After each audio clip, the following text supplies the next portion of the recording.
Hello everyone, welcome back to another video. I'm Mark, the Diabetes Diet Guy, helping you and advising you to get on top of those tricky glucose levels. If you haven't done so already, head over to diabetesdietguy.com where we have a bunch of free information and courses to help people with type 1, type 2 and all other types of diabetes manage their condition more effectively and just give you that little helping hand. Now today's video is aimed at our type 1 diabetes patients because there has been a huge shift in practice over the last week with regards to prescribing continuous glucose monitors and flash glucose monitors. So finally, they have become first line approaches for monitoring glucose levels over finger prick testing. NICE guidelines have been updated. There's been some recent studies that have been published that have proven that both the cost effectiveness and the clinical effectiveness of using these devices over finger prick testing, whereby they are cheaper and also reduce on average HbA1cs for patients that use them frequently. And therefore the studies have spoken and the people have listened, and therefore NICE guidelines now say that people with type 1 diabetes should be offered continuous glucose monitors or flash glucose monitors like the Dexcom or the Freestyle Libre 1 and 2 and 3 soon, first line over finger prick testing. So this is a huge shift from what has previously happened where there needed to be criterias. So those criterias have now moved to type 2 diabetes. I've done a separate video on this, and therefore patients now have access to these technologies which will hopefully make managing their diabetes that little bit more simpler and ultimately help them get on top of the glucose levels. Now, around 50% of people are currently using Freestyle Libre 2s or 1s.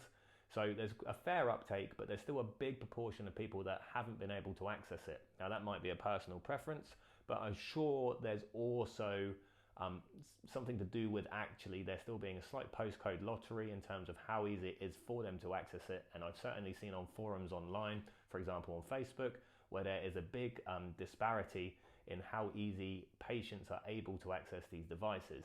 But hopefully that is now eradicated because you can get them first line.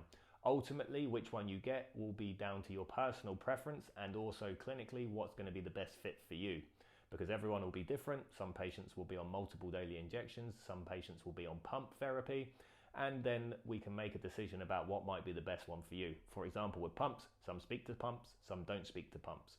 So we have if you have a certain pump that speaks to a certain sensor, then it probably makes sense to use that sensor because they can be integrated. So this is big shifts, guys. Now, in terms of how long this will take to be rolled out, in theory, it shouldn't take too long from a diabetes specialist perspective. So someone like myself who works in a diabetes specialist team, we do it day in, day out. Our fingers on the pulse. So hopefully this will be quite a quick change in practice. And to be honest, historically, we've been quite eager to get patients onto these technologies anyway, because ultimately it helps them. So it's fantastic for us because we can see the change it makes to people's lives. But where it might be a bit slower, in my own opinion, this might not be a fact, but in my own opinion, is those patients that are still managed under the GP surgeries or,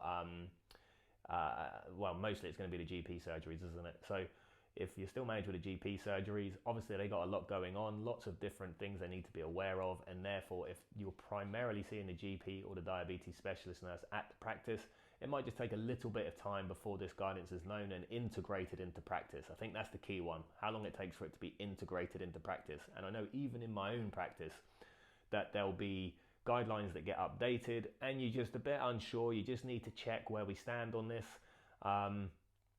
And then once we get the sign off, then we can go ahead and actually start doing things as we thought they might be. But that's just my own opinion.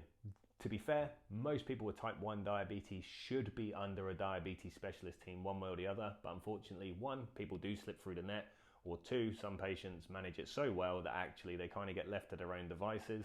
But now you do have access to these technologies, so big updates. But anyway, I just wanted to share that.